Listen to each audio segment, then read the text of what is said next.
साथियों, आप सभी को नमस्कार। आज की क्लास में हम अगस्त 2024 मंथ की करंट अफेयर्स को कवर करने वाले हैं। पूरे मंथली करंट अफेयर्स को पूरे हॉलिस्टिक और एक कंसाइज वे में पढ़ेंगे ताकि करंट अफेयर्स का लोड भी न लगे और जो important exam relevant current affairs की घटनाएं हैं वो आपको पता हो। यहाँ से अगर आप पढ़ते हैं, नोट्स को प्रिपेयर करते हैं और बार बार इनका रिवीजन करते हैं तो लगभग जो आपके एग्जाम में आने वाले करंट अफेयर्स के क्वेश्चन हैं वो आपको इन्हीं क्लासेस से मिल जाएंगे। क्लासेस का जो फॉर्मेट होता है उसमें सबसे पहले हम लोग महत्वपूर्ण नियुक्तियाँ देखते हैं उस मंथ की, क्योंकि यहाँ से एक क्वेश्चन आपके एग्जाम में आता है। फिर हम लोग उस मंथ के प्रमुख पुरस्कार और सम्मानों को देखते हैं, जहाँ से इंपॉर्टेंट क्वेश्चन आपके एग्जाम में बनते हैं। महत्वपूर्ण दिवस और उनकी क्या थीम है, साइंस और टेक्नोलॉजी से रिलेटेड जो प्रमुख सैन्य अभ्यास होते हैं उनको देखते हैं। उसके बाद हम लोग जो योजनाएं और समितियां गवर्नमेंट के द्वारा लॉन्च की जाती हैं उन योजनाओं को देखते हैं और उनसे रिलेटेड जो भी इंपॉर्टेंट फैक्ट होता है, जैसे योजना का क्या उद्देश्य है, वो कब आई है, वो सभी चीज़ें हम लोग देखते हैं। जिस तरीके से प्रश्न लेटेस्ट एग्जाम पैटर्न के अनुसार आपके एग्जाम में बन रहे हैं। फिर हम लोग प्रमुख सम्मेलनों को देखते हैं। सम्मेलन के बाद हम महत्वपूर्ण रिपोर्ट और सूचकांक को देखते हैं, जिसमें भारत की क्या रैंकिंग है, शीर्ष पर कौन है और उस रिपोर्ट को कौन जारी करता है। खेल कूद के पोर्शन को देखते हैं और फिर अंत में इंपॉर्टेंट जो फैक्ट करंट अफेयर्स से रिलेवेंट होते हैं उन सभी को कवर करते हैं। यानी पूरे इस करंट अफेयर्स की क्लास को देखने के बाद आप किसी भी कोचिंग का टेस्ट सीरीज उठाइएगा या फिर आप जब मेन एग्जाम हॉल में जाएंगे तो आपको करंट अफेयर्स के क्वेश्चन यहीं से आपको मिल जाएंगे, बशर्ते आपको इन क्लासेस का बार बार रिवीजन करना है, नोट्स प्रिपेयर कर लेना है। इस क्लासेस की जो पीडीएफ मिलती है वो हमारे संकल्प बैच के पेड ग्रुप में मिलती है, जो 70 बीपीएससी डेडिकेटेड ये बैच है, जिसमें हम लोग प्रीलिम्स और मेंस दोनों की प्रिपरेशन कर रहे हैं 499 में। यहाँ पर अगर आप एनरोल होते हैं तो आपको इन सभी क्लासेस का पीडीएफ अवेलेबल हो जाता है। तो चलिए अपनी क्लास को बिना देर किए शुरू करते हैं और अगस्त मंथ 2024 की सभी महत्वपूर्ण करंट अफेयर्स की घटनाओं को कवर करते हैं। सबसे पहले महत्वपूर्ण नियुक्तियां देखते हैं। नियुक्तियों में पहला नाम है पैंटोंगटार्न सिनावात्रा। पैंटोंगटार्न सिनावात्रा इंपॉर्टेंट है, ये थाईलैंड की नई प्रधानमंत्री बन गई हैं और अब तक की सबसे युवा थाईलैंड की ये पीएम बनी है। थाईलैंड न्यायालय द्वारा इससे पहले जो पूर्व प्रधानमंत्री थी थाविसिन, इनको पदच्युत किया गया और इनके पदच्युत किए जाने के बाद ही ये पैंटोंगटार्न सिनावात्रा जो थाईलैंड की सबसे युवा प्रधानमंत्री के तौर पर नियुक्त हुई हैं। थाईलैंड की ये दूसरी महिला पीएम है, इस बात को भी याद रखना। थाईलैंड की जो पहली महिला पीएम थी उनका नाम था इंगलरू सिनावात्रा। इंगलरू सिनावात्रा थाईलैंड की पहली पीएम थी और हाल ही में पैंटोंगटार्न सिनावात्रा ये थाईलैंड की सेकंड महिला पीएम बन गई हैं और सबसे युवा भी हैं, इस चीज़ को आप याद रखना। इससे पहले कौन पीएम थी? थाविसिन थी, जिन्हें थाईलैंड की न्यायालय द्वारा पदच्युत कर दिया गया। नेक्स्ट नाम है निकोलस मादुरो। निकोलस मादुरो तीसरी बार ये वेनेजुएला के राष्ट्रपति बने हैं। वेनेजुएला ये दक्षिण अमेरिका कॉन्टिनेंटल का एक देश है जहाँ के तीसरे बार राष्ट्रपति बने हैं निकोलस मादुरो। नेक्स्ट इंपॉर्टेंट नाम है मंडीसा माया। ये इंपॉर्टेंट नाम है, यहाँ पर आप स्टार लगा लीजिए, आपके एग्जाम में आने लायक प्रश्न है। दक्षिण अफ्रीका की पहली महिला मुख्य न्यायाधीश बनी है। मैं फिर से रिपीट कर रहा हूँ, इंपॉर्टेंट है ये। दक्षिण अफ्रीका की पहली मुख्य न्यायाधीश नियुक्त की गई हैं मंडीसा माया। मंडीसा माया का नाम याद रखना और मुझे लगता है ये क्वेश्चन आपके एग्जाम में आएगा। पहली महिला मुख्य न्यायाधीश बनी है दक्षिण अफ्रीका की मंडीसा माया। श्री पर्वतनेनी हरीश। श्री पर्वतनेनी हरीश ये संयुक्त राष्ट्र संघ के भारत के नए स्थायी प्रतिनिधि बन गए हैं। इन्होंने स्थान लिया है रुचिरा कंबोज का। ये भी इंपॉर्टेंट है, जब भी यूएन में भारत का कोई नया स्थायी प्रतिनिधि बनता है तो वो हमारे एग्जाम पॉइंट ऑफ व्यू से मोस्ट इंपॉर्टेंट हो जाता है। तो श्री पर्वतनेनी हरीश का नाम याद रखना। ये यूएन में भारत के नए स्थायी प्रतिनिधि बन गए हैं। इससे पहले कौन थी? तो रुचिरा कंबोज यूएन की स्थायी प्रतिनिधि थी, जिनका स्थान लिया है श्री पर्वतनेनी ने। डॉक्टर सौम्या स्वामीनाथन ये राष्ट्रीय टीबी उन्मूलन कार्यक्रम के लिए केंद्रीय स्वास्थ्य और परिवार कल्याण मंत्रालय में प्रधान सलाहकार नियुक्त की गई हैं डॉक्टर सौम्या स्वामीनाथन। नेक्स्ट नाम है प्रीति सूदन। प्रीति सूदन का हमने जुलाई मंथ में भी आपको जिक्र किया था। संघ लोक सेवा आयोग के जो पूर्व अध्यक्ष थे मनोज सिन्हा, वो कुछ कारणों की वजह से इस्तीफा दे दिया था। उसके बाद प्रीति सूदन यूपीएससी यानी संघ लोक सेवा आयोग की नई अध्यक्ष बनी थी। इस पद पर पहुंचने वाली ये दूसरी महिला हैं। इससे पहले जो यूपीएससी आयोग की महिला चेयरपर्सन बनी थी उनका नाम था आर्यम बाथू, या फिर उनको हम करबुली के नाम से भी जानते थे। तो आर्यम बाथू या करबुली ये फर्स्ट यूपीएससी चेयरपर्सन महिला थी 1992 से 1996 तक, और अभी सेकंड महिला चेयरपर्सन यूपीएससी की बनी है प्रीति सूदन। इन्होंने किसका स्थान लिया? मनोज सोनी का, जिन्होंने हाल ही में यूपीएससी अध्यक्ष पद से इस्तीफा दे दिया था। अगला नाम है जय शाह का। जय शाह ये अंतर्राष्ट्रीय क्रिकेट परिषद के नए चेयरमैन बने हैं और ये निर्विरोध चुने गए, इस चीज़ को याद रखना। 1 दिसंबर 2024 से ये अपना कार्यभार संभालेंगे। इसके साथ ही सबसे कम उम्र के चेयरपर्सन बन जाएंगे अंतर्राष्ट्रीय क्रिकेट परिषद के। ग्रेग बर्कले का स्थान ये ग्रहण करेंगे, यानी इससे पहले जो अंतर्राष्ट्रीय क्रिकेट परिषद के चेयरपर्सन थे उनका नाम था ग्रेग बर्कले, और इनका स्थान ग्रहण कर रहे हैं जय शाह, जो सबसे कम उम्र के चेयरमैन बन जाएंगे अंतर्राष्ट्रीय क्रिकेट परिषद के। और इनका कार्यकाल कब से शुरू हो जाएगा? 1 दिसंबर 2024 से। ये निर्विरोध चुने गए हैं इस पद के लिए। अंतर्राष्ट्रीय क्रिकेट परिषद का नेतृत्व करने वाले ये 5वें भारतीय होंगे। इससे पहले भी अन्य 4 व्यक्तियों ने अंतर्राष्ट्रीय क्रिकेट परिषद के चेयरमैन पद का पदभार संभाल चुके हैं। तो ये चीज़ आप लोग देख लीजिए। स्टेटमेंट बना के प्रश्न इस तरीके से आपके एग्जाम में बन सकते हैं कि जैसा अगर एग्जामिनर आपको प्रश्न गलत कराना होगा तो 5वीं की जगह पर कोई दूसरा नंबर देकर स्टेटमेंट गलत करेगा। तो इंपॉर्टेंट फैक्ट है, याद रखना। अगला नाम है आनंद कुमार, सुपर 30 के संस्थापक। It's a very important fact for 70 BPSC prelims exam. Super 30 के संस्थापक आनंद कुमार ये दक्षिण कोरिया पर्यटन के मानद एम्बेसडर बन गए हैं। किस देश के पर्यटन के मानद एम्बेसडर बने हैं? तो साउथ कोरिया के। आनंद कुमार सुपर 30 के संस्थापक। रॉबर्ट जे रवि ये भारत संचार निगम बीएसएनएल के नए अध्यक्ष बने हैं। वैसे ज़्यादा ये क्वेश्चन पूछा नहीं जाता था, लेकिन इन दिनों बीएसएनएल काफ़ी चर्चा में रहा, तो इसलिए आपके एग्जाम पॉइंट ऑफ व्यू से अब ये रिलेवेंट हो जाता है। बीएसएनएल के नए अध्यक्ष बने हैं रॉबर्ट जे रवि। तो नियुक्तियां हमने देख ली है, जो एग्जाम रिलेवेंट नियुक्तियां हैं जो आपके एग्जाम में पूछी जाने वाली हैं वही हमने यहाँ पर डिस्कस की है। नहीं तो हर महीने में तमाम नियुक्तियां होती हैं और अलग अलग करंट अफेयर्स की अगर आप क्लासेस कहीं और से देखेंगे तो इसके अलावा भी आपको तमाम नियुक्तियां मिलेंगी। किसी बैंक में कौन सा चेयरपर्सन बन रहा है, तो लेकिन हमारे एग्जाम के लिए क्या इंपॉर्टेंट है वही हम यहाँ डिस्कस करते हैं।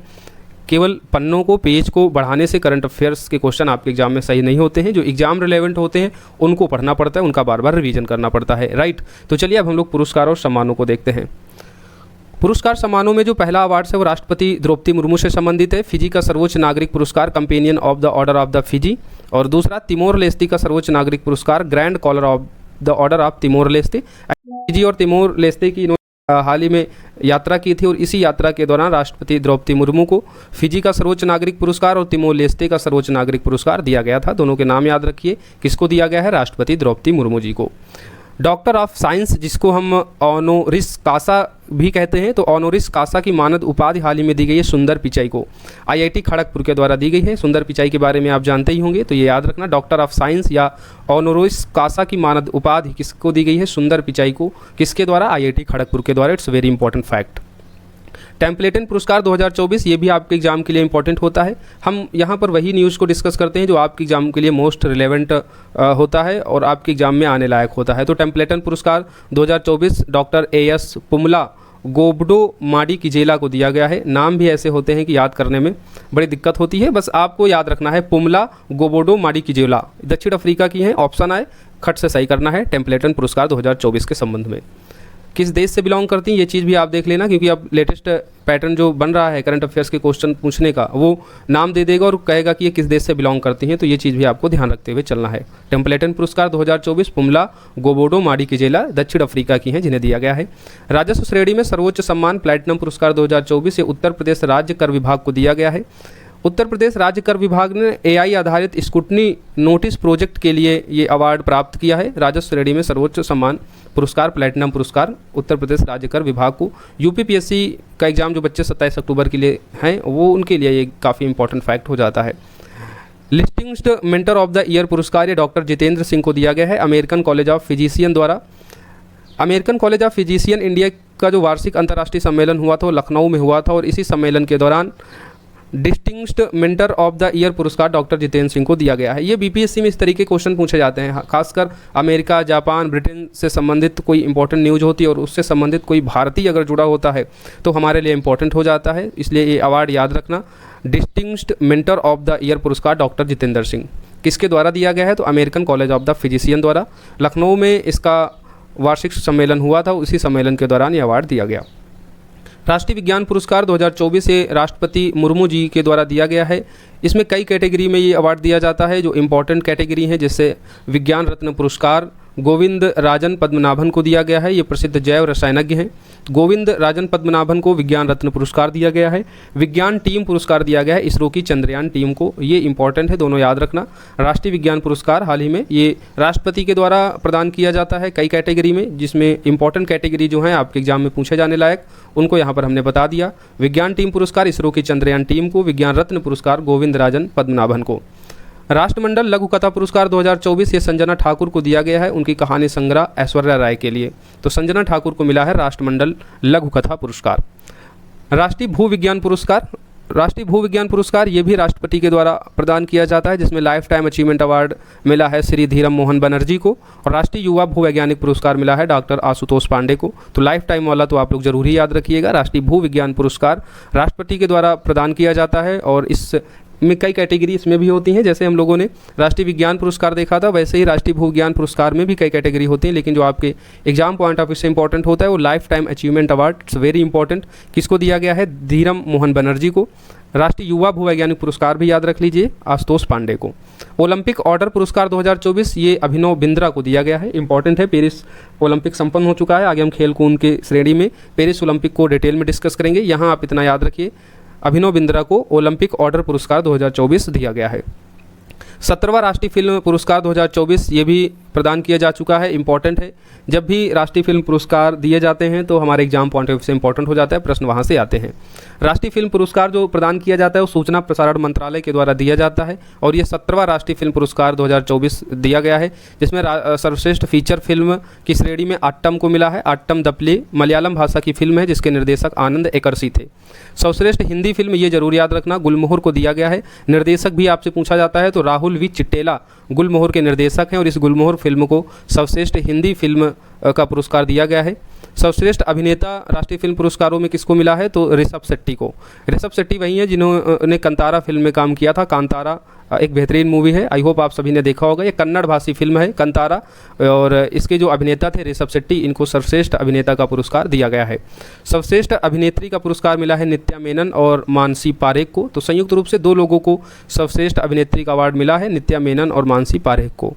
सर्वश्रेष्ठ निर्देशक का पुरस्कार मिला है चांडी मेनाचारी फिल्म फ्रॉम द सैडोज के लिए, ये अंग्रेजी भाषा के लिए है। चांडी मेनाचारी को फिल्म फ्रॉम द सैडोज के लिए। अगर आपसे हिंदी फिल्म के लिए पूछ लिया जाए, हिंदी भाषी फिल्म ऊंचाई थी, उसके जो निर्देशक थे सूरज आर और बड़जात्या, सूरज आर और बड़जात्या, इनको सर्वश्रेष्ठ निर्देशक का अवार्ड मिला है हिंदी भाषी फिल्म ऊंचाई के लिए। तो ये नाम याद रखना, सूरज आर बड़जात्या, ये हिंदी भाषी फिल्म ऊंचाई के लिए इनको सर्वश्रेष्ठ निर्देशक का पुरस्कार मिला है।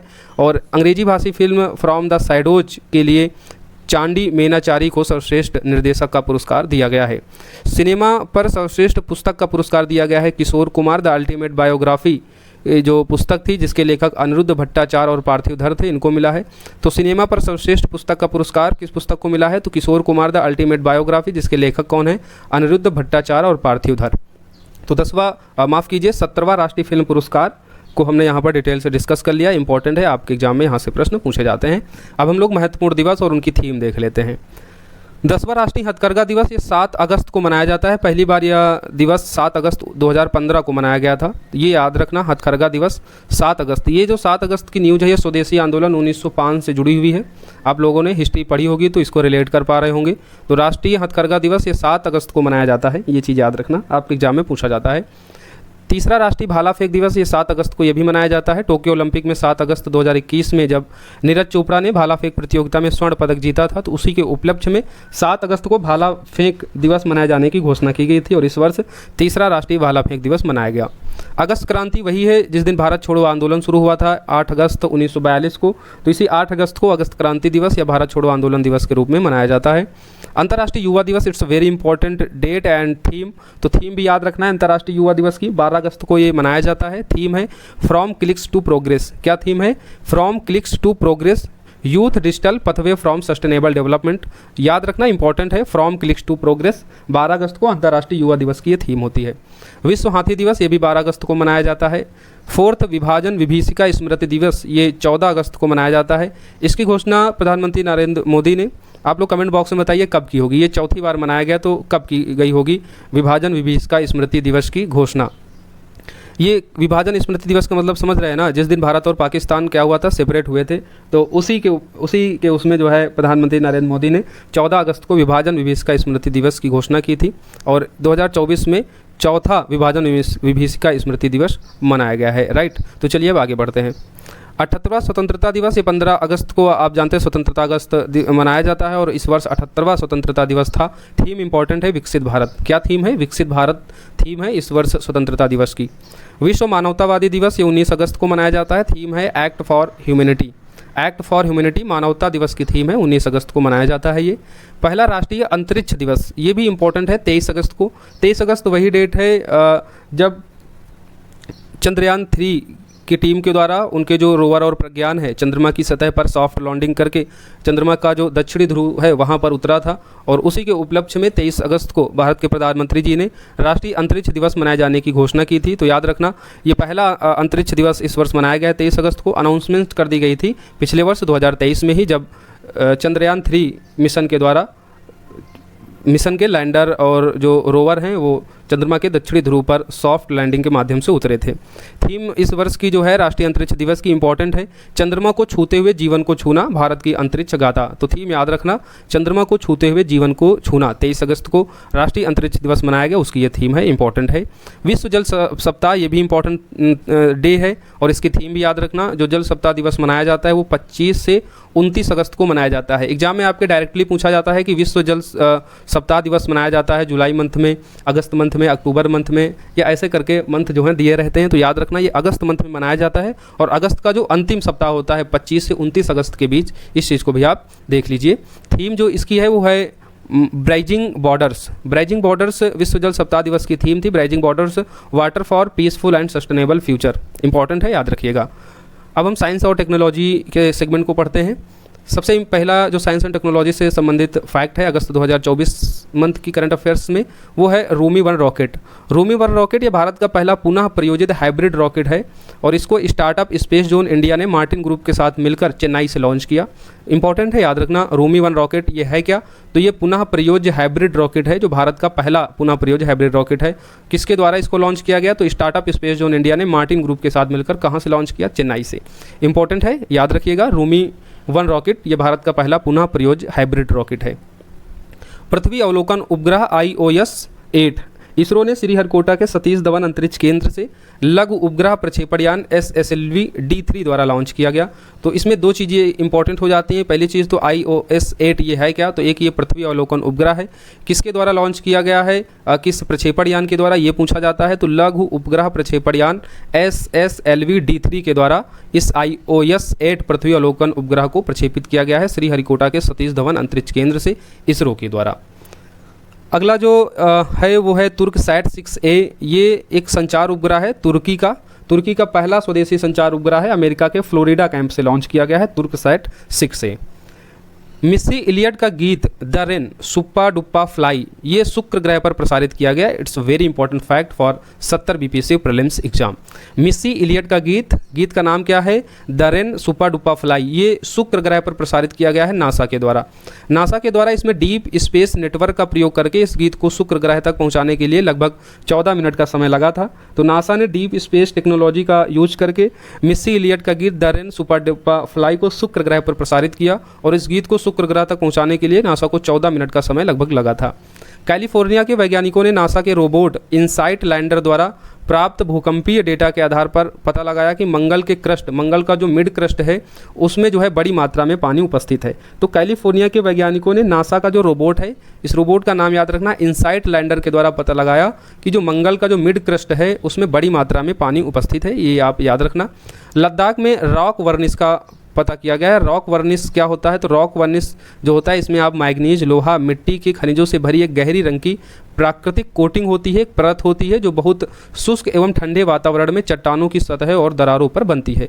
तो रॉक वर्निस क्या है? रॉक वर्निस मैग्नीज, लोहा और मिट्टी के खनिजों से भरी एक गहरी रंग की परत होती है जो बहुत शुष्क और ठंडे वातावरण में आपको चट्टानों की सतहों और उसकी दरारों पर मिलेगी। लद्दाख में रॉक वर्निस परतों की खोज हाल ही में की गई है। रॉक वर्निस के निर्माण में जैविक प्रक्रियाएं महत्वपूर्ण भूमिका निभाती हैं और इससे ये साबित होता है कि बहुत ठंडे वातावरण में भी जीवन पनप सकता है। इस खोज के दौरान वैज्ञानिकों ने मंगल ग्रह जैसी जलवायु परिस्थितियों का अनुभव किया। ये आपके लिए इंपॉर्टेंट है, आपसे पूछा जा सकता है कि हाल ही में वैज्ञानिकों ने रॉक वर्निश परतों की खोज की। पहली चीज़ तो कहाँ पर, लद्दाख में, ये है क्या, तो कॉन्सेप्ट बेस्ड प्रश्न बन सकता है। और दूसरी चीज़ इसमें ये आपसे पूछा जाएगा कि जो रॉक वर्निश परतों की खोज की गई है, इसमें वैज्ञानिकों ने किस ग्रह से संबंधित जलवायु परिस्थितियों का अनुभव किया, तो मंगल ग्रह जैसी जलवायु परिस्थिति का अनुभव किया गया है रॉक वर्निश परतों की खोज के दौरान।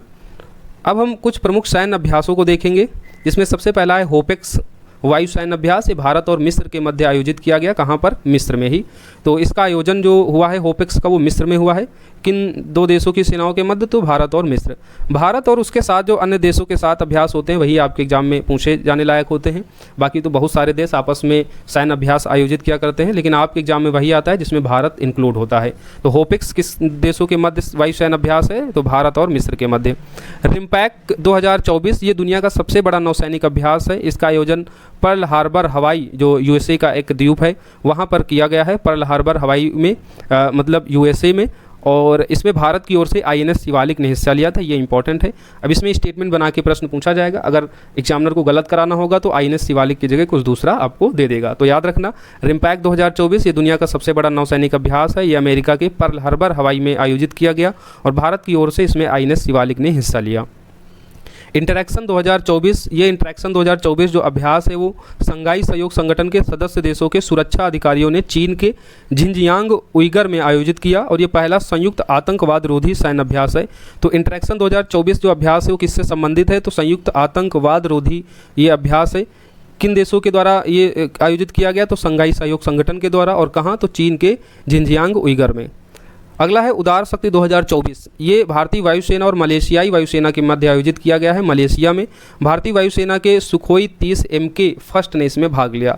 तो उदार शक्ति किन दो देशों के मध्य ये वायुसेना अभ्यास है, तो भारत और मलेशिया के मध्य, मलेशिया में ही आयोजित किया गया और भारतीय वायुसेना के सुखोई 30 MKI ने इसमें भाग लिया। ये आप याद रखना, उदार शक्ति भारत और मलेशिया के बीच। उल्ची फ्रीडम शील्ड, ये यूएसए और दक्षिण कोरिया के मध्य आयोजित सैन्य अभ्यास है। उल्ची फ्रीडम शील्ड यूएसए और दक्षिण कोरिया, इसमें भारत इन्वॉल्व नहीं है। इंपॉर्टेंट है, आपसे पूछा जा सकता है, यहाँ पर आपको बता दिया। गोवा शिपयार्ड लिमिटेड द्वारा निर्मित भारतीय नौसेना के तलवार श्रेणी के पहले जहाज त्रिपुट को लॉन्च किया गया है। तो याद रखना, गोवा शिपयार्ड लिमिटेड द्वारा निर्मित भारतीय नौसेना के तलवार श्रेणी का पहला जहाज कौन सा है, त्रिपुट, जिसको हाल ही में लॉन्च कर दिया गया है। डीआरडीओ ने लंबी दूरी के ग्लाइड बम गौरव का सफल परीक्षण किया है। आपसे एग्जाम में डायरेक्ट पूछा जाएगा, निम्नलिखित में से गौरव संबंधित है, अलग अलग ऑप्शन होंगे, जो सही उत्तर होगा वो होगा ये एक प्रकार का ग्लाइड बम है, लंबी दूरी का ग्लाइड बम, जिसे डीआरडीओ ने हाल ही में सफलतापूर्वक परीक्षण कर लिया है। जेन टेक्नोलॉजी द्वारा पुणे में 4 नए डिफेंड उत्पाद लॉन्च किए हैं। ये 4 नए डिफेंड उत्पाद जो हैं, इनके नाम पता होना चाहिए और ये किससे रिलेटेड हैं, ये भी आपके एग्जाम के लिए इंपॉर्टेंट है। जिसमें पहला डिफेंड उत्पाद है हॉक आई, ये अत्याधुनिक एंटी ड्रोन सिस्टम कैमरा है। दूसरा है बारबरीक, ये विश्व का सबसे हल्का रिमोट नियंत्रित हथियार स्टेशन है। प्रहस्त, जो स्वचालित 4 भुजाओं वाला रोबोट है। स्थिर टैब 640, ये एक दृढ़ स्थिर प्रणाली है। तो जेन टेक्नोलॉजी द्वारा पुणे से 4 नए डिफेंड उत्पाद लॉन्च किए गए, हॉक-आई, बारबरीक, प्रहस्त, स्थिर टैब 640। और ये याद रखिए ये किस किस से संबंधित हैं ये 4 डिफेंड उत्पाद, ये भी आपसे एग्जाम में पूछा जा सकता है। जिसमें हॉक-आई एंटी ड्रोन सिस्टम कैमरा है, बारबरीक सबसे हल्का रिमोट नियंत्रित हथियार स्टेशन है, स्वचालित 4 भुजाओं वाला रोबोट है प्रहस्त, स्थिर टैब 640 है एक स्थिर दृष्टि प्रणाली। अब हम प्रमुख योजनाएं और समितियों को देख लेते हैं, जिसमें पहला है संपूर्णता अभियान। नीति आयोग के द्वारा ये शुरू किया गया है। नीति आयोग के द्वारा कोई योजना, कोई अभियान शुरू किया जाता है तो आपके एग्जाम पॉइंट ऑफ व्यू से मोस्ट रिलेवेंट हो जाता है। संपूर्णता अभियान नीति आयोग के द्वारा 4 जुलाई से 30 सितंबर 2024 के मध्य ये आयोजित किया गया। और इसका लक्ष्य क्या था, सभी आकांक्षी जिले, जो 112 जिले आते हैं आकांक्षी जिलों में, और सभी आकांक्षी ब्लॉक जिसमें 500 ब्लॉक आते हैं, जो उसमें जो 12 प्रमुख संकेतक हैं उनको जो है 100% प्राप्त करना इस संपूर्णता अभियान का टारगेट था। तो 4 जुलाई से 30 सितंबर 2024 तक संपूर्णता अभियान चलाया गया नीति आयोग के द्वारा। क्या लक्ष्य था इसका, सभी आकांक्षी जिलों और सभी आकांक्षी ब्लॉकों में 12 प्रमुख संकेतकों की 100% प्राप्ति करना। आकांक्षी जिला कार्यक्रम को 2018 में शुरू किया गया था। आप लोग 70 बीपीएससी प्रीलिम्स एग्जाम दे रहे हैं तो आप लोगों के लिए क्वेश्चन है कि बिहार के कितने जिले आकांक्षी जिला कार्यक्रम के अंतर्गत शामिल है और उन जिलों के नाम क्या हैं, आप लोग कमेंट बॉक्स में बताइए। और आकांक्षी ब्लॉक जिसमें 500 ब्लॉक शामिल है पूरे देश के, उसमें से बिहार के कितने ब्लॉक शामिल है, इस चीज़ को भी आप कमेंट बॉक्स में बताइए। एकीकृत पेंशन योजना 24 अगस्त 2024 को केंद्रीय मंत्रिमंडल के द्वारा मंजूरी मिल गई है। एकीकृत पेंशन योजना it's a very important scheme exam point of view से। क्योंकि इससे पहले जो न्यू पेंशन स्कीम आई थी, जब आई थी तब भी आपके एग्जाम में प्रश्न पूछे गए थे, तो ये इंपॉर्टेंट हो जाती है और इस पर लगातार जो है देश में चर्चाएं हो रही थी। ओल्ड पेंशन स्कीम लाने के लिए फिर जो नई पेंशन स्कीम आई थी उसका विपक्षी पार्टियों ने विरोध किया और देश का एक बड़ा ही चर्चा का विषय हमेशा से ही रहा है पीछे कई दिनों से। तो एकीकृत पेंशन योजना केंद्रीय मंत्रिमंडल के द्वारा 24 अगस्त 2024 को मंजूरी दे दी। ये डेट याद रखना, 24 अगस्त 2024 को जो है एकीकृत पेंशन योजना को मंजूरी दी गई है। यह योजना न्यूनतम 25 वर्ष तक सेवारत रहने वाले कर्मचारियों के लिए सेवानिवृत्ति के पहले के अंतिम 12 महीने में प्राप्त औसत मूल वेतन के 50% के बराबर पेंशन का आश्वासन देती है। यानी जो अश्योरेंस की इसमें बात की जा रही है कि अगर 25 वर्ष तक आप न्यूनतम सरकारी कर्मचारी रहते हैं तो अंतिम 12 महीने यानी अंतिम वर्ष में जो आपकी तनख्वाह होगी उसका 50%, उसका पूरा औसत निकाल के उसका 50% जो है आपको पेंशन सरकार के द्वारा दी जाएगी। कर्मचारी सेवानिवृत्ति के बाद 10,000 रुपये प्रति माह की गारंटी न्यूनतम पेंशन के हकदार होंगे। इसमें एक चीज़ इंपॉर्टेंट याद रखना कि एकीकृत पेंशन योजना में गारंटी शब्द का यूज किया गया। इससे पहले जो न्यू पेंशन स्कीम आई थी उसमें गारंटी शब्द नहीं था और इसलिए ये काफ़ी इंपॉर्टेंट स्कीम हो जाती है और ये गवर्नमेंट के द्वारा लाई गई स्कीम है। इससे पहले जो न्यू पेंशन स्कीम आई थी उसका काफ़ी व्यापक स्तर पर सरकारी कर्मचारियों ने भी विरोध किया था क्योंकि उसमें गारंटी जैसा कोई शब्द नहीं था। तो इस एकीकृत पेंशन स्कीम में भारत सरकार ने गारंटी शब्द का यूज किया और कहा कि जो कर्मचारी सेवानिवृत्ति के बाद 10,000 रुपये प्रति माह की जो है गारंटी न्यूनतम पेंशन के हकदार होंगे, जो कम से कम 10 वर्ष की सेवा अवधि के बाद लागू होंगे। यानी कोई सरकारी कर्मचारी अगर 10 वर्ष तक सेवा देता है तो उसको कम से कम जो है 10,000 रुपये की गारंटी पेंशन दी जाएगी। ये न्यूनतम है, बाकी अधिकतम तो हमने आपको बता ही दिया है कि अंतिम 12 महीनों का जो औसत मूल्य वेतन होता है उसका 50% दिया जाएगा अगर 25 वर्ष न्यूनतम कोई सरकारी कर्मचारी सेवा अपनी देता है। तो योजना में कर्मचारियों का योगदान 10% रहेगा। हालांकि केंद्र सरकार के योगदान का हर 3 साल में पुनर्मूल्यांकन किया जाएगा। यानी इस योजना में जो कर्मचारियों का योगदान होगा वो 10% रहेगा, यानी उनका जो वेतन होगा उसका 10% इस पेंशन फंड में जाएगा और बाद में सेवानिवृत्ति के बाद जो इसमें बताया गया है वो व्यक्ति को दिया जाएगा। केंद्र सरकार के योगदान को हर 3 साल में पुनर्मूल्यांकन किया जाएगा। योजना 1 अप्रैल 2025 से प्रभावी होगी, इस डेट को याद रखना। एकीकृत पेंशन योजना 1 अप्रैल 2025 से प्रभावी होगी। इसे 2004 के बाद सेवानिवृत्त हुए सरकारी कर्मचारियों पर भी पूर्वव्यापी रूप से लागू किया जाएगा। एकीकृत पेंशन योजना उन पूर्व नई पेंशन योजना के लाभार्थियों पर भी लागू होगा जो पहले ही सेवानिवृत्त हो चुके हैं। यानी 2004 के बाद जो सेवानिवृत्त हुए सरकारी कर्मचारी हैं उनको भी इस योजना का लाभ मिलेगा और उसके साथ ही जो नई पेंशन योजना के लाभार्थी हैं उनको भी इस एकीकृत पेंशन योजना की वो लाभार्थी होंगे। एकीकृत पेंशन योजना के अंतर्गत मिलने वाली पेंशन राशि मुद्रास्फीति के अनुसार जो है अनुक्रमित की जाएगी। यानी जो आपकी इन्फ्लेशन है वो अगर बढ़ती है तो पेंशन में मिलने वाला जो पैसा है उसको भी इंक्रीज किया जाएगा। तो मुद्रास्फीति के अनुसार ये अनुक्रमित होगी। ये इंपॉर्टेंट फैक्ट है इस एकीकृत पेंशन स्कीम का। यहाँ पर एक चीज़ और जोड़ लीजिए कि एकीकृत पेंशन स्कीम को लागू करने वाला भारत का जो पहला राज्य है वो बन गया है महाराष्ट्र। महाराष्ट्र ने 24 अगस्त को ये एकीकृत पेंशन योजना केंद्रीय मंत्रिमंडल के द्वारा मंजूरी दी गई। उसके दूसरे ही दिन 25 अगस्त को महाराष्ट्र ने भी इस योजना को अपने राज्य में मंजूरी दे दी। तो ये आपसे एग्जाम में पूछा जा सकता है। PDF जब आपको इसका पूरा प्रोवाइड किया जाएगा तो इसमें इस चीज़ को मेंशन कर दिया जाएगा कि महाराष्ट्र जो है एकीकृत पेंशन स्कीम को लागू करने वाला भारत का पहला राज्य बन गया है। अब हम प्रमुख समितियों और सम्मेलन को देख लेते हैं। पहला बिम्स्टेक व्यापार शिखर सम्मेलन 2024 से नई दिल्ली में किया गया। उद्घाटन इसका विदेश मंत्री एस जयशंकर जी ने किया है। याद रखना, पहला बिम्स्टेक व्यापार शिखर सम्मेलन नई दिल्ली में आयोजित किया गया। उद्घाटन किसने किया? एस जयशंकर, जो हमारे विदेश मंत्री हैं। हमारा संविधान हमारा सम्मान कार्यक्रम ये उत्तर प्रदेश के प्रयागराज डिस्ट्रिक्ट में किया गया है विधि और न्याय मंत्रालय द्वारा। तो UPPSC 27 अक्टूबर को एग्जाम देने वाले बच्चे इस चीज़ को मोस्टली याद रखें। विधि और न्याय मंत्रालय के द्वारा उत्तर प्रदेश के प्रयागराज में हमारा संविधान हमारा सम्मान कार्यक्रम आयोजित किया गया। समुद्री सुरक्षा सहयोग पर 6th पूर्वी एशियाई शिखर सम्मेलन आयोजित किया गया मुंबई में। इसमें भारत, ऑस्ट्रेलिया और इंडोनेशिया ने जो है हिस्सा लिया है। समुद्री सुरक्षा सहयोग पर 6th पूर्वी एशियाई शिखर सम्मेलन भारत, ऑस्ट्रेलिया, इंडोनेशिया के द्वारा ये मुंबई में आयोजित किया गया। 5वीं आपदा प्रबंधन के लिए ब्रिक्स मंत्रियों की बैठक हुई है कजान, रूस में। तो इसे याद रखना, 5वीं आपदा प्रबंधन के लिए ब्रिक्स मंत्रियों की बैठक कहाँ पर हुई है? तो कजान में। कजान है कहाँ? तो ये रूस में है। नाटो शिखर सम्मेलन हुआ है वाशिंगटन DC, अमेरिका में। 4th राष्ट्रीय हिंदी विज्ञान सम्मेलन ये मध्य प्रदेश के भोपाल में हुआ है। राष्ट्रीय हिंदी विज्ञान सम्मेलन कहाँ हुआ है? तो भोपाल में। क्वाड विदेश मंत्रियों की बैठक हुई है टोक्यो, जापान में। ग्लोबल वाटर टेक सम्मेलन ये नई दिल्ली में हुआ है और इस सम्मेलन के दौरान केंद्रीय जल आयोग को water department of the year श्रेणी के तहत ग्लोबल वाटर टेक अवार्ड भी प्रदान किया गया था। ये आप याद रखना। ग्लोबल वाटर टेक सम्मेलन कहाँ 2024 का आयोजन कहाँ किया गया? नई दिल्ली में। और इस सम्मेलन के दौरान केंद्रीय जल आयोग को water department of the year श्रेणी के तहत ग्लोबल वाटर टेक अवार्ड दिया गया। प्रमुख मेला महोत्सव में देख लीजिए, मितामा मातुरी महोत्सव ये जापान में मनाया जाता है। ये 70 बीपीएससी वाले जरूर याद रखें। जापान का उत्सव है जिसे हाल ही में मनाया गया है, मितामा मातसुरी महोत्सव। मितामा मातसुरी महोत्सव जापान में मनाया जाता है। खरांची पूजा भी हाल ही में भारत के त्रिपुरा स्टेट में मनाई गई है। तो खरांची पूजा कहाँ होती है? त्रिपुरा में। अब हम लोग कुछ महत्वपूर्ण सूचकांक और रिपोर्ट को देखेंगे, जिसमें पहला है ग्लोबल लिवेबिलिटी इंडेक्स 2024। ये द इकोनॉमिक्स इंटेलिजेंस यूनिट के द्वारा जारी की जाती है, जिसमें बताया जाता है कि विश्व का जो सबसे लिवेबिलिटी कंट्री का जो शहर है, सिटी है, वो है ऑस्ट्रेलिया देश का जो वियना है, वियना शहर है जो ऑस्ट्रेलिया की कैपिटल भी है। वो लिवेबिलिटी सूचकांक में शीर्ष पर है। दूसरे नंबर पर है कोपेनहेग जो डेनमार्क की कैपिटल है। तो ग्लोबल लिवेबिलिटी सूचकांक 2024 में वियना और कोपेनहेग ये क्रमशः पहले और दूसरे नंबर पर अपनी जगह बनाई है।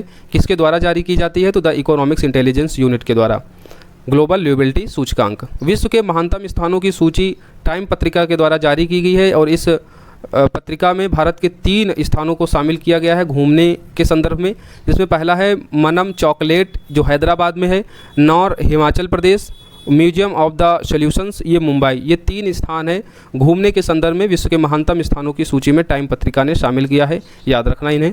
विश्व की शीर्ष 10 कोयला खदानों की सूची जारी की गई है worldatlas.com के द्वारा, जिसमें दूसरे और चौथे नंबर पर देख रहे हैं तो भारत की खदानों का स्थान है। पहले नंबर पर है ब्लैक थंडर खदान यूएसए की, दूसरे पर है गेवरा खान छत्तीसगढ़ की, तीसरे पर है नॉर्थ एंटलोप रोसेल ये भी यूएसए की है, और चौथे पर है कुसमुंडा की खान ये छत्तीसगढ़ में है। तो पहले पर है यूएसए की ब्लैक थंडर खदान, फिर दूसरे पे है भारत के छत्तीसगढ़ राज्य की गेवरा खान, फिर तीसरे में है यूएसए की नॉर्थ एंटलोप रोसेल, फिर चौथे पे है भारत में छत्तीसगढ़ की खान कुसमुंडा खान। ये विश्व की शीर्ष 10 कोयला खदानों की सूची है, जिसमें टॉप 4 में भारत की 2 खदानें शामिल हैं। ये worldatlas.com के द्वारा जारी की जाती है। पहले नंबर की खान भी याद रखना, ब्लैक थंडर खान है यूएसए की, दूसरे पर भारत की खदान है गेवरा खदान छत्तीसगढ़ की। पर्यावरण की सुरक्षा करने वाली विश्व की 500 कंपनियों की सूची अभी हाल ही में जारी की गई है, जिसमें शीर्ष स्थान पर है फ्रांस की श्राइडर इलेक्ट्रिक कंपनी। तो ये आप याद रखना, श्राइडर इलेक्ट्रिक कंपनी फ्रांस की है, जिसने पर्यावरण की सुरक्षा करने वाली विश्व की 500 कंपनियों की सूची में पहला स्थान प्राप्त किया है। उच्च जोखिम वाली ग्लेशियर झीलों का पहला व्यापक सर्वेक्षण किया गया है राष्ट्रीय आपदा प्रबंधन के द्वारा, और ये सर्वेक्षण तवांग और दिबांग घाटी जो अरुणाचल प्रदेश में है यहाँ पर स्थित झीलों में ये सर्वेक्षण किया गया है। उच्च जोखिम वाली ग्लेशियर झीलों के संबंध का जो ये पहला व्यापक सर्वेक्षण है, ये कहाँ किया गया? तो ये आपसे पूछा जा सकता है। तो अरुणाचल प्रदेश की तवांग दिबांग घाटी में स्थित झीलों पर, किसके द्वारा? राष्ट्रीय आपदा प्रबंधन के द्वारा। वैश्विक जनरेटिव एआई नवाचार रैंकिंग जारी की गई है, जिसमें चीन ने पहला स्थान प्राप्त किया है, यूएसए ने दूसरा, दक्षिण कोरिया ने तीसरा, जापान ने चौथा और भारत ने 5वां स्थान इस वैश्विक जनरेटिव एआई नवाचार रैंकिंग में प्राप्त किया है। भारत विश्व के केवल 3% जनरेटिव एआई पेटेंट के लिए जिम्मेदार है, और ये जो रैंकिंग दी गई है ये विश्व बौद्धिक संपदा संगठन के द्वारा यानी वीपो के द्वारा जारी की गई है। वैश्विक जनरेटिव एआई नवाचार रैंकिंग, चीन इसमें पहले नंबर पर है, भारत 5वें पर है। अब खेल कूद वाला देख लेते हैं सेगमेंट। महिला T20 क्रिकेट वर्ल्ड कप 2024 जो बांग्लादेश में होना था उसको अब स्थानांतरित कर दिया गया है। आप जानते हैं बांग्लादेश में इन दिनों राजनीतिक अस्थिरता चल रही है, तो इस चीज़ को देखते हुए हाल ही में बांग्लादेश से महिला T20 क्रिकेट वर्ल्ड कप को स्थानांतरित करके संयुक्त अरब अमीरात में कर दिया गया है। तो अब जो आपका महिला T20 क्रिकेट वर्ल्ड कप 2024 का होगा वो संयुक्त अरब अमीरात में होगा, ये आप याद रखना। 54वां अंतर्राष्ट्रीय भौतिकी ओलंपियाड 2024 जो ईरान में आयोजित किया गया, इसमें चीन ने सबसे ज़्यादा पदक जीते हैं। भारत का जो स्थान रहा वो वियतनाम के साथ 4th नंबर पर यह रहा। भारत ने कितने पदक जीते ये देख लीजिए। तो भारत ने भौतिकी ओलंपियाड 2024 में 2 स्वर्ण और 3 रजत पदक जीते, यानी कुल पदक जीते हैं 5, जिसमें 2 स्वर्ण और 3 रजत थे। वियतनाम के साथ संयुक्त रूप से 4थे नंबर पर रहा। इसी तरीके से 65वीं अंतर्राष्ट्रीय गणितीय ओलंपियाड 2024 हुआ है यूनाइटेड किंगडम में। इसमें भी भारत 4th स्थान पर रहा है, 4 स्वर्ण 1 रजत पदक जीता है, यानी कुल पदक 5 दोनों में ही जीते हैं, बस स्वर्ण और रजत का अंतर आ जाता है। भौतिकी ओलंपियाड में 5 पदक जीते, इसमें 2 स्वर्ण और 3 रजत थे। और वहीं गणितीय ओलंपियाड में भी 5 पदक जीते, जिसमें से 4 स्वर्ण और 1 रजत पदक था। ओवरऑल दोनों में ही 4th स्थान पर रहा है। गणितीय ओलंपियाड में ये 4th स्थान पर इंडिविजुअल रहा और भौतिकी ओलंपियाड में वियतनाम के साथ ये 4th स्थान पर है, यानी वियतनाम को भी चौथा स्थान दिया गया है क्योंकि वियतनाम ने भी सेम संख्या में पदक जीते। चीन भौतिकी ओलंपियाड में शीर्ष पर था, लेकिन गणितीय ओलंपियाड में यूएसए शीर्ष पर है, ये चीज़ आप देख लीजिए। 2034 में ओलंपिक और पैरा ओलंपिक शीतकालीन खेलों का मेजबान देश होगा यूएसए। यूटा राज्य के सॉल्ट लेक सिटी में आयोजित किया जाएगा। यह घोषणा 142वें अंतर्राष्ट्रीय ओलंपिक समिति की बैठक जो पेरिस में हुई है, इस बैठक के दौरान की गई है कि अब 2034 का ओलंपिक और पैरा ओलंपिक शीतकालीन खेल यूएसए के यूटा राज्य में आयोजित किया जाएगा। 33वां पेरिस ओलंपिक ग्रीष्मकालीन खेल 2024 का समापन हो चुका है। ये पेरिस फ्रांस में हुआ है। अब यहाँ से आपके एग्जाम में प्रश्न पूछे जाएंगे, इसलिए इसको हम डिटेल में अब कवर करेंगे। पहली चीज़ तो याद रखना कि पेरिस ओलंपिक ग्रीष्मकालीन 2024 का आयोजन हुआ है। ये 33वें नंबर का है, पेरिस फ्रांस में हुआ है। शुभांकर है फ्रीजियन टोपी, फ्रीजियन कैप 33वें पेरिस ओलंपिक ग्रीष्मकालीन का शुभांकर रहा। स्लोगन था games wide open, games wide open slogan रहा। शुभांकन फ्रीजियन कैप थी। इस प्रतियोगिता में भारत की ओर से 117 एथलीटों ने भाग लिया था। कितने? 117 एथलीटों ने। भारत की ओर से तो ध्वजवाहक रही हैं। उद्घाटन समारोह में पीवी सिंधु जो एक बैडमिंटन खिलाड़ी हैं और अंचिता शरत कमल जो एक टेनिस खिलाड़ी हैं, ये रही हैं उद्घाटन समारोह में ध्वजवाहक, पीवी सिंधु और अंचिता शरत कमल। समापन समारोह में जो भारत की ओर से ध्वजवाहक रही हैं उनमें हैं भानु भाकर जो एक निशानेबाज हैं और दूसरा नाम है श्रीजेश जो एक हॉकी खिलाड़ी हैं। तो भानु भाकर, श्रीजेश ये समापन समारोह में ध्वजवाहक रहे। उद्घाटन समारोह में भारत की ओर से ध्वजवाहक रही हैं पीवी सिंधु और अंचिता शरत कमल। खिलाड़ियों के नाम और वो किस खेल से संबंधित है ये आपके लिए इंपॉर्टेंट होता है, तो इसे देखते रहिएगा। रिलायंस फाउंडेशन की संस्थापक नीता अंबानी ने 27 जुलाई को पेरिस 2024 ओलंपिक के दौरान इंडिया हाउस का उद्घाटन किया था। नीता अंबानी ने 27 जुलाई को पेरिस 2024 ओलंपिक के दौरान इंडिया हाउस का उद्घाटन किया गया था, इसे भी आप याद रखिएगा। अब हम देखते हैं इस खेल में भारत की ओर से किसने पदक जीते हैं, कितने पदक आए हैं, ये चीज़ देख लेते हैं जहां से आपके एग्जाम में प्रश्न आएंगे।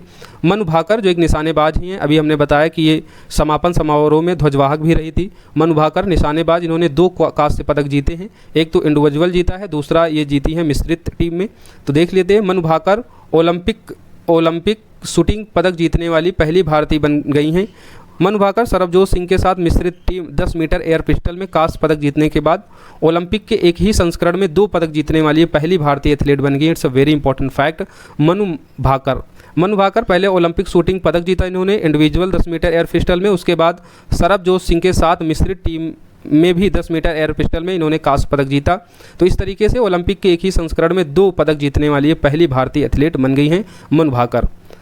अमन सहरावत ये कुश्ती खिलाड़ी हैं, ये कांस्य पदक जीतने वाले भारत के सबसे कम उम्र के ओलंपिक पदक विजेता बन गए हैं। अमन सहरावत कुश्ती खिलाड़ी हैं, ये कांस्य पदक जीता इन्होंने और ये भारत के सबसे कम उम्र के ओलंपिक पदक विजेता बने हैं। विनेश फोगाट काफ़ी सुर्खियों में रही थी, आपने भी देखा होगा कि 50 किलोग्राम कैटेगरी में ये नहीं लड़ पाई। कारण क्या था कि इनका जो वज़न था वो 100 ग्राम अधिक था, जिसके कारण इनको जो है फाइनल में नहीं खिलाया गया।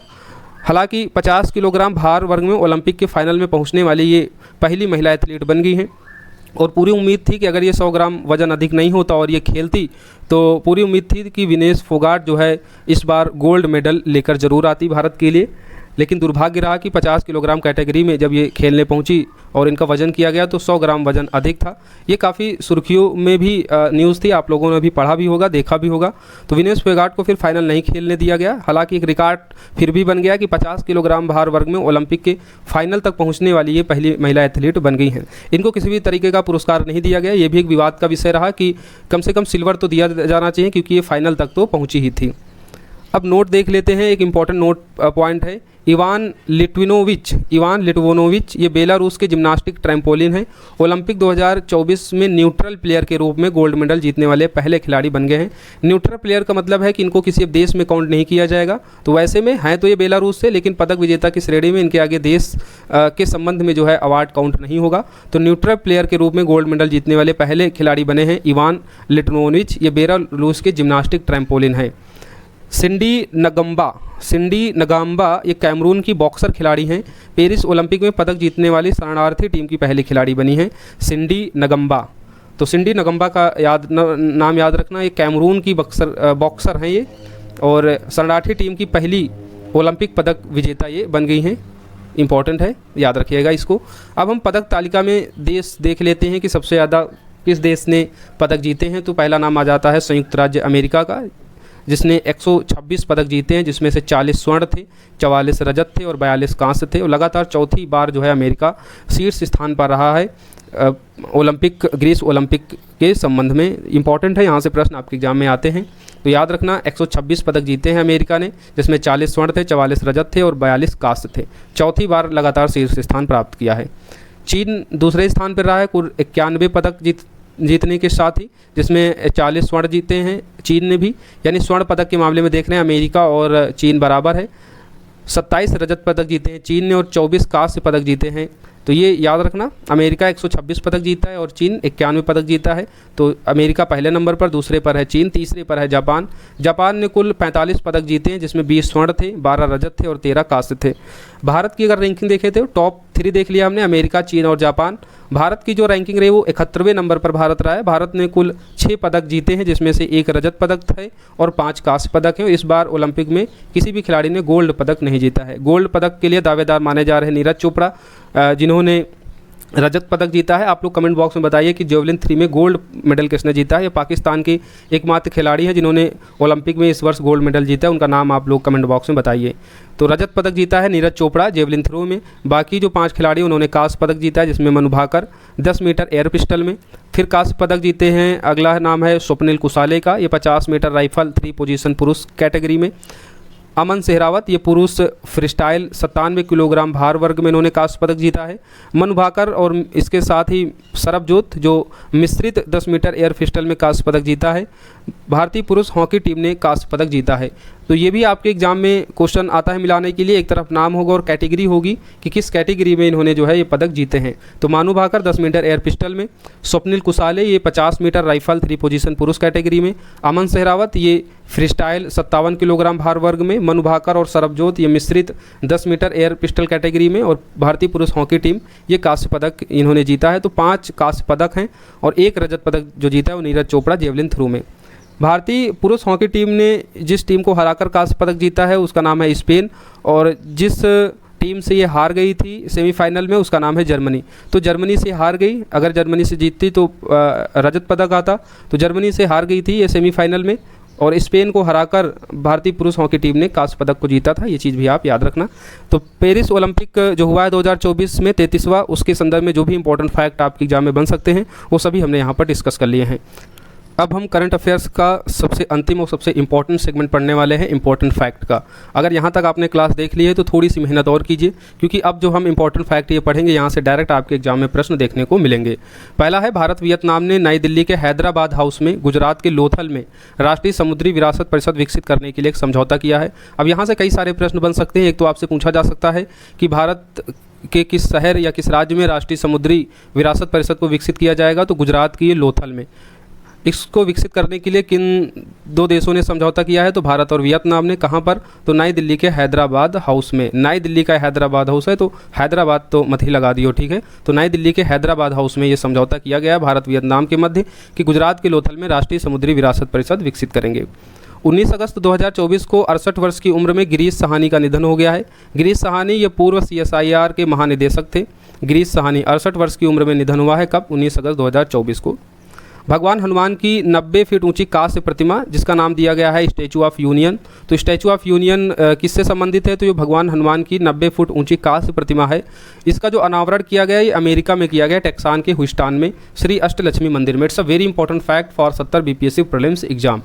हनुमान की 90 फीट ऊंची कांस्य प्रतिमा स्टैचू ऑफ यूनियन का अनावरण टेक्सास के ह्यूस्टन USA में श्री अष्टलक्ष्मी मंदिर में किया गया है।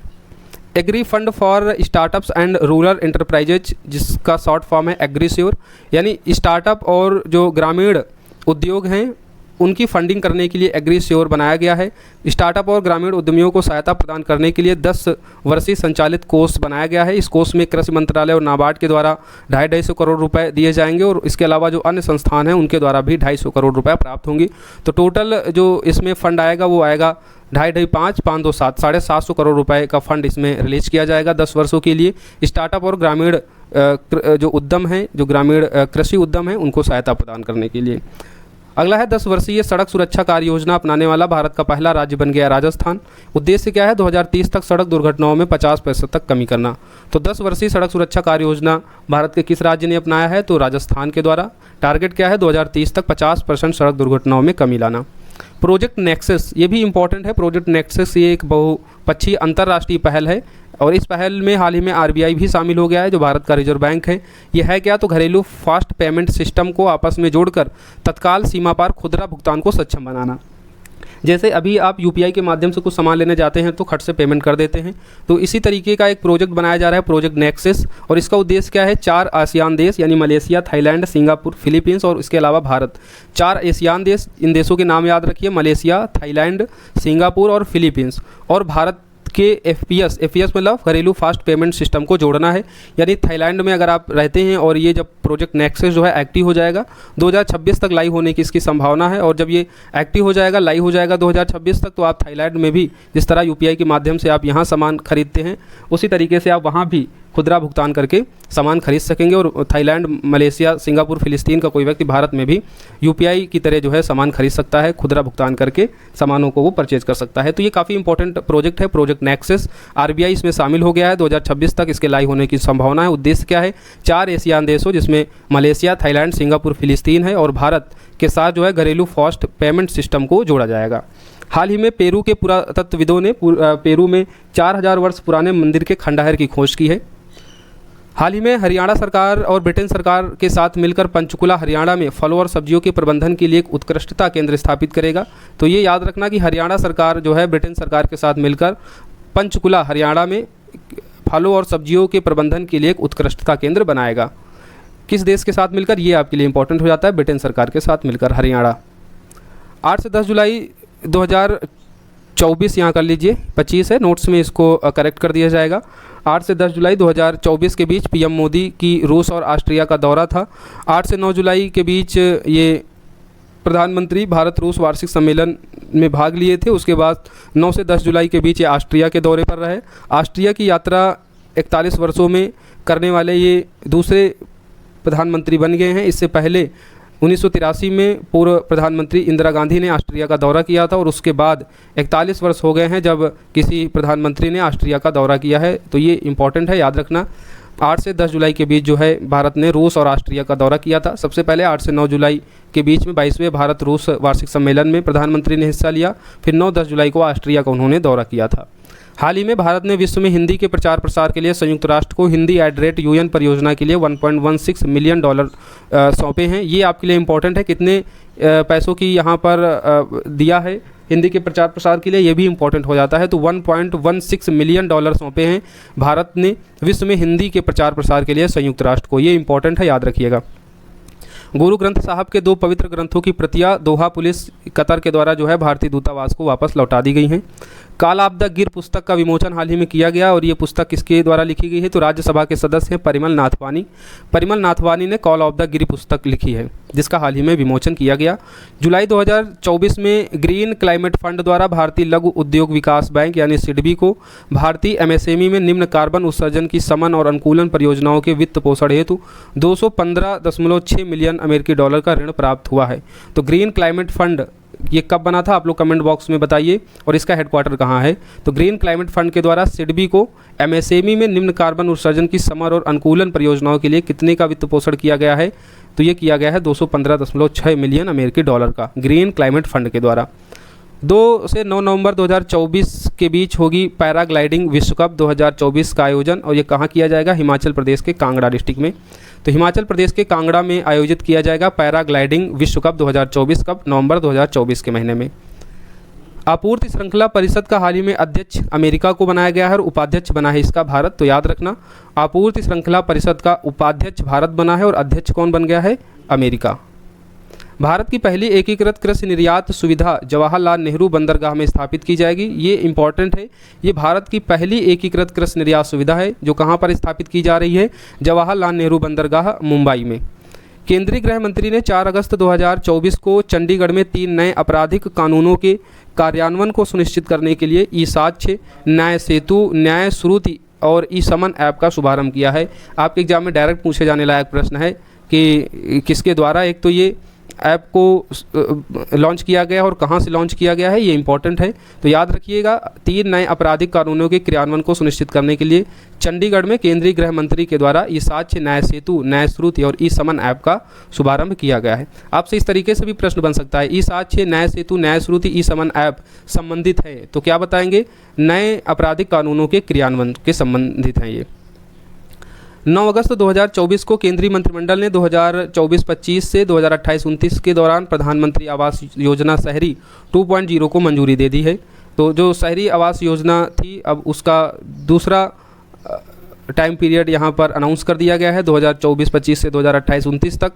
इस योजना के तहत क्या किया जाएगा? 1 करोड़ जो शहरी गरीब और मध्यवर्गीय परिवार हैं उनको सहायता दी जाएगी कि उन सभी का भी शहर में घर हो, और इस योजना के लिए 2.30 लाख करोड़ रुपए का बजट दिया गया है। तो याद रखना, केंद्रीय मंत्रिमंडल ने 24-25 से 2028-29 के दौरान प्रधानमंत्री आवास योजना शहरी 2.0 को मंजूरी दे दी है, और इसमें 1 करोड़ शहरी गरीब और मध्यम वर्गीय परिवारों को सहायता दी जाएगी।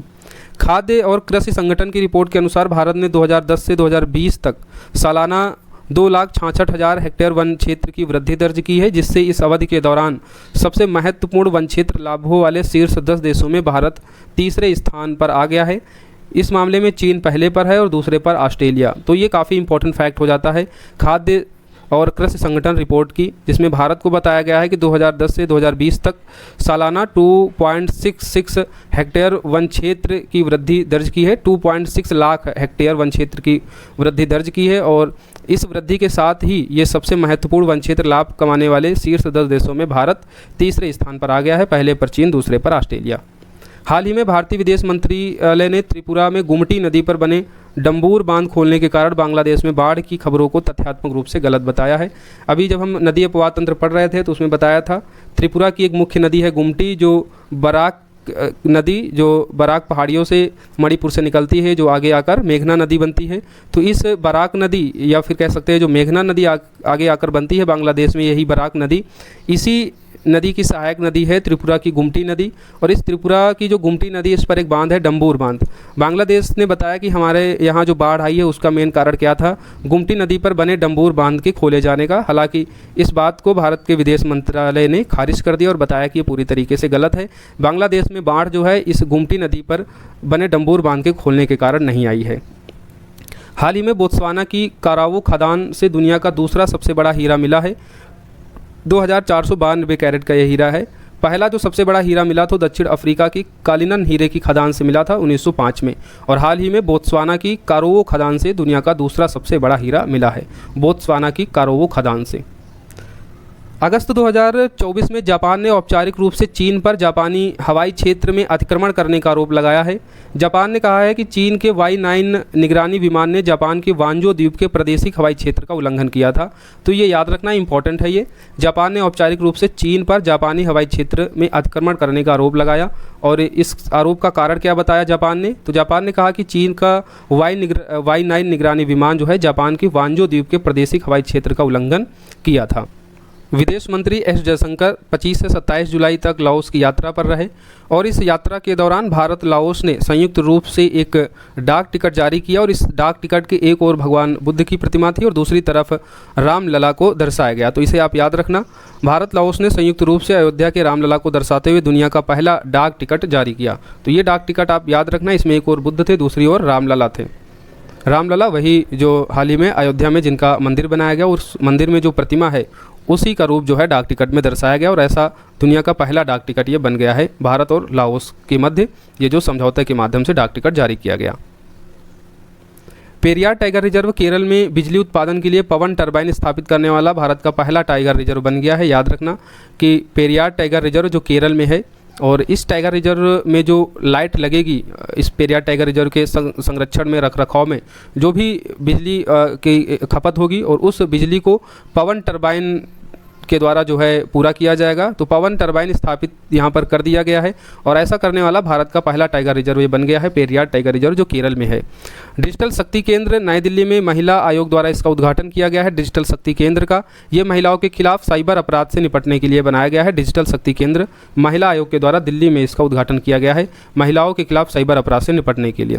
OP Jindal global university Bharat के संविधान को अपनाने की 75वीं वर्षगांठ मनाने के लिए भारत का पहला संविधान संग्रहालय ओपी जिंदल ग्लोबल यूनिवर्सिटी परिसर में स्थापित करेगा। संविधान को कब अपनाया गया था? तो 26 नवंबर 1949 को। तो 26 नवंबर 2024 को जब इसकी 75वीं वर्षगांठ मनाई जाएगी तो भारत का पहला संविधान संग्रहालय ओपी जिंदल ग्लोबल यूनिवर्सिटी के द्वारा ओपी जिंदल ग्लोबल यूनिवर्सिटी परिसर में स्थापित किया जाएगा। चीन ने किस देश के राष्ट्रपति भवन का निर्माण किया? तो वनवातु के राष्ट्रपति भवन का निर्माण चीन के द्वारा किया गया, जिसका हाल ही में वनवातु के द्वारा उद्घाटन किया गया है। तो याद रखना, चीन ने किस देश के राष्ट्रपति भवन का निर्माण कराया है? तो वनवातु के। यूनेस्को विश्व धरोहर समिति ने जापान की सादो स्वर्ण खदान को यूनेस्को की सांस्कृतिक विरासत स्थल का दर्जा दे दिया गया है। सादो स्वर्ण खान इंपॉर्टेंट है 70 BPSC prelims exam point of view से, क्योंकि जापान, ब्रिटेन, ऑस्ट्रेलिया और यूएसए से रिलेटेड जो न्यूज़ होती हैं इस तरीके की आपके एग्जाम में पूछी जाती हैं, और ऐसी न्यूज़ों को आपको किसी वार्षिक करंट अफेयर्स की न्यूज़ों में या फिर बहुत सारी मैगजीनों में आपको इस तरीके की खबरों को कवर नहीं कराया जाएगा। तो याद रखना, यूनेस्को विश्व धरोहर समिति ने जापान की सादो स्वर्ण खदान को यूनेस्को की सांस्कृतिक विरासत स्थल का दर्जा प्रदान किया गया है। सादो स्वर्ण खान ये उत्तर जापान में निगाटा के तट पर एक द्वीप पर स्थित है। 1989 में बंद होने से पूर्व दुनिया की ये सबसे बड़ी सोना उत्पादक खान थी। हालांकि 1989 से ये बंद है, लेकिन उससे पहले ये दुनिया की सबसे बड़ी सोना उत्पादक खदान थी जापान की सादो स्वर्ण खान। ये कहाँ पर है? तो उत्तरी जापान के निगाटा के तट पर एक द्वीप पर स्थित है, और जिसे यूनेस्को विश्व धरोहर समिति ने सांस्कृतिक विरासत स्थल के रूप में दर्जा प्रदान कर दिया है। सभी 24 फसलों को एमएसपी पर खरीदने वाला देश का जो पहला राज्य बन गया वो हरियाणा बन गया है। ये याद रखना, एमएसपी पर 24 फसलें खरीदी जाती हैं और इन सभी 24 फसलों पर एमएसपी दर से खरीदने वाला जो हाल ही में एक राज्य बन गया उसका नाम है हरियाणा। हाल ही में 2 नए मोर अभ्यारण्य बनाए जाएंगे, और ये कहाँ बनाए जाएंगे? तो कर्नाटक और केरल में, बस इतना याद रखना इसमें। हाल ही में हिंद महासागर में पानी के नीचे 3 संरचनाओं का नाम दिया गया है। 3 संरचनाएं जो हैं उनके नाम क्या क्या हैं? एक का नाम होगा अशोक, दूसरा का चंद्रगुप्त और तीसरा नाम होगा कल्पतरु। इन तीनों संरचनाओं की खोज राष्ट्रीय ध्रुवीय एवं महासागर अनुसंधान केंद्र गोवा के समुद्र विज्ञानियों के द्वारा की गई थी। भारत द्वारा प्रस्तावित नामों को अंतर्राष्ट्रीय हाइड्रोग्राफिक संगठन और यूनेस्को के अंतर सरकारी समुद्र विज्ञान आयोग द्वारा अनुमोदित किया गया था। तो नाम याद रखना, हिंद महासागर में पानी के नीचे 3 संरचनाएं हैं जिनका नामकरण किया गया है अशोक, चंद्रगुप्त, कल्पतरु के नाम से। दक्षिण भारत की पहली आदिवासी लाइब्रेरी जिसका नाम दिया गया है कानू, इसका उद्घाटन किया गया है कहाँ पर? चामराजनगर बियर हिल्स में, जो है कर्नाटक में। तो दक्षिण भारत की पहली आदिवासी लाइब्रेरी नाम क्या है? कानू है, और कहाँ पर बनाई गई? कर्नाटक में। और कर्नाटक का भी अगर स्पेसिफिक नाम पूछ लिया जाए तो ये चामराजनगर डिस्ट्रिक्ट में बनाया गया है, वहाँ पर बिहार हिल्स में। तो ये सारी चीज़ें इंपॉर्टेंट है, याद रखना। प्रधानमंत्री 23 अगस्त 2024 को यूक्रेन की यात्रा की थी, और इस यात्रा के दौरान यूक्रेन को 4 भीष्म, जो भारत स्वास्थ्य सहयोग हित मैत्री पहल जो भीष्म है, जिसका भी हाल ही में हमने अपने जून मंथ के करंट अफेयर्स में इसको कवर कराया था, जिसका परीक्षण कहाँ से किया गया है? आगरा से किया गया। ये भीष्म वही है जिसमें 200 किलोग्राम वजन को जो है ऐसे स्थानों पर ले जाया जा सकता है जहां पर चिकित्सीय सुविधाएं आसानी से नहीं पहुंच पाती हैं। तो इसमें कई सारी छोटी यूनिट्स हैं और जिसमें चिकित्सा उपकरणों को ले जाकर वहां पर चिकित्सीय सहायता प्रोवाइड की जा सकती है। तो ये याद रखना, 4 भीष्म क्यूब यूनिट को जो है यूक्रेन को सौंपा गया है। पीएम मोदी यूक्रेन की राजकीय यात्रा करने वाले पहले भारतीय भी बन गए हैं। इंपॉर्टेंट है, ये भीष्म क्यूब जो है लॉन्च किया गया, वाकई में उन स्थानों में चिकित्सीय सहायता पहुंचाने के लिए एक मील का पत्थर साबित हो सकता है। तो यूक्रेन की यात्रा की थी 23 अगस्त को, और प्रधानमंत्री ने यूक्रेन को 4 भीष्म क्यूब जो हैं सौंप दिए हैं। और राजकीय यात्रा थी यूक्रेन की, और राजकीय यात्रा करने वाले, यूक्रेन की राजकीय यात्रा करने वाले प्रधानमंत्री जो है मोदी जी पहले भारत के पीएम भी बन गए हैं। केरल और बिहार के बाद उड़ीसा कामकाजी महिलाओं के लिए मासिक धर्म अवकाश नीति लाने वाला तीसरा राज्य बन गया है। यानी जो मासिक धर्म होता है उसके लिए महिलाओं को अवकाश देने के लिए अभी केरल और बिहार ही देश के 2 राज्य थे, और हाल ही में उड़ीसा ने भी कामकाजी महिलाओं के लिए मासिक धर्म अवकाश नीति लागू कर दी, और ऐसा करने वाला उड़ीसा तीसरा राज्य बन गया है। इस तरीके के फैक्ट जो होते हैं वो मेंस एग्जाम में आप अच्छे से यूज कर सकते हैं। जब भी महिला सशक्तिकरण के संबंध में आप कुछ लिखें तो इस तरीके के एग्जाम्पल देकर बिहार सरकार के द्वारा किए गए प्रयासों को आप इंक्लूड कर सकते हैं। भारत का पहला राइस यानी जो चावल एटीएम है, इसका उद्घाटन किया गया है उड़ीसा के भुवनेश्वर में। याद रखना, ये भारत का पहला राइस एटीएम होगा उड़ीसा के भुवनेश्वर में। इजराइल सांसद ने संयुक्त राष्ट्र एवं कार्य एजेंसी को आतंकवादी संगठन घोषित करने संबंधी विधेयक को मंजूरी दे दी है।